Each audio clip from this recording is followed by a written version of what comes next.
afternoon. Sobrang init. Kasi wait sa ngayon, nagkuha pa si kuya ni, si papa ni kuya ha. Wait sa kainit. Punta kami sa doktor, pa-check up kay Caleb. Kasi ano ilang days na siyang basa yung poop niya.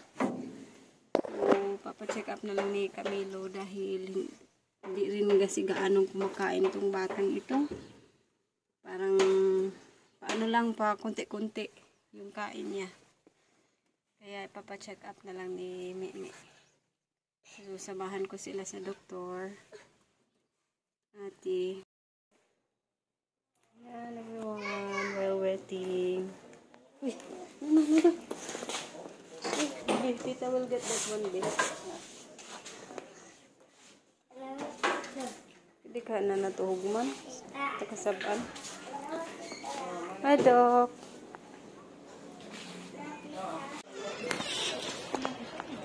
Nanonood yung tag-iya. Antas tag-iya.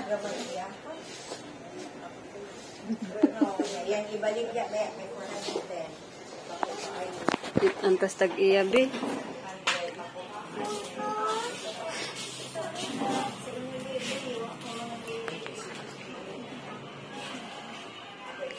Much later.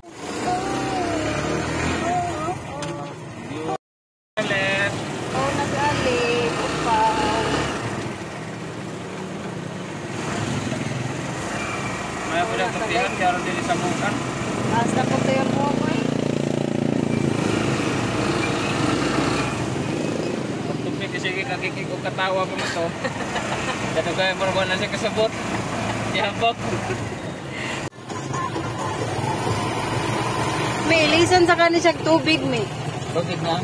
Itong Wilkins. Pwede ra. Palit na katubig. Natin sa tubig na. Basin po. Kita nga na katubig. Hindi lang na siya kung ano ka itong natabay ba.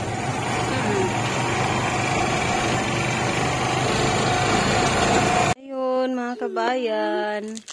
Karating na kami sa bahay at abutan ko si Luloy. Sakto din yung pagka-uwi ko. Nag-ano na siya, nag-prepare para sa delivery ng aming tinapay. Galing pala siya kanina sa eskwelahan. Nag-meeting sila ni Liam, kasama niya si Liam. Nag-meeting sila sa ate niya. Yan, salamat sa nagbigay ng bigas.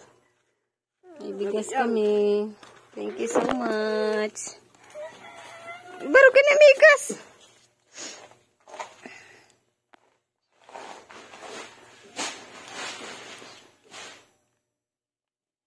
Barug.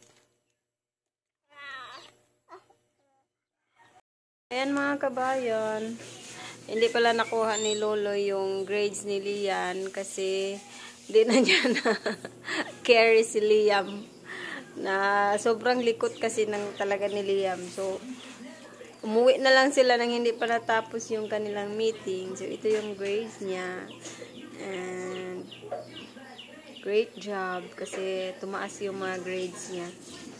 Medyo mataas yung grades niya ngayon. Yung dati nag-increase yung grades niya ngayon. Keep it up, Liam. Meanwhile, Gumawa nga pala si Kuya Carmelo ng mango tapioca. Wow. Favorite niya daw to kaya para sa birthday niya sana. Pero hindi nakagawa kahapon. Kaya ngayon ay nagluto siya.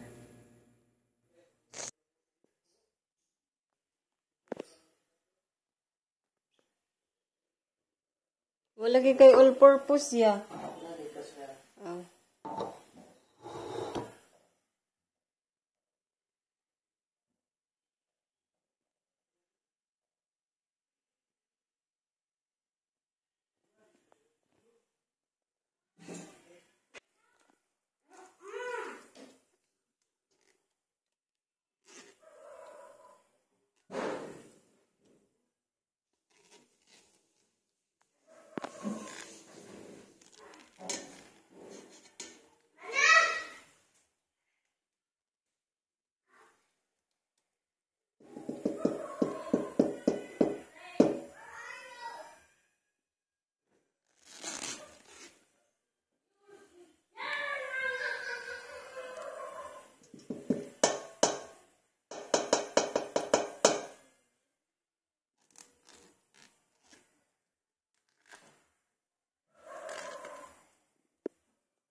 na namin.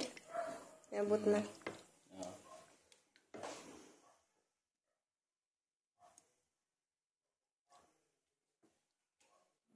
Tapos ko nga palang painumin ng gamot si Kalib. Ay, umuwi muna ako dito sa bahay dahil nag-iiyak daw si Liam. Kasi maaga siyang nakatulog. Gawa ng hindi nakatulog kaninang hapon. Kaya alas 7 pa lang ay nakatulog na. Pero nagising naman at tinahanap ako. Kaya umuwi muna ako. At naalala ko meron pa pala akong labahin kanina na hindi ko natapos. Kaya bago ako matulog ay pasok ko muna sa speeder para hindi naman siya mag-amoy kulog bukas. So, pasensya na po sa aking boses. Medyo barado yung aking ilong. Gawa ng nilalamig ako sa hangin.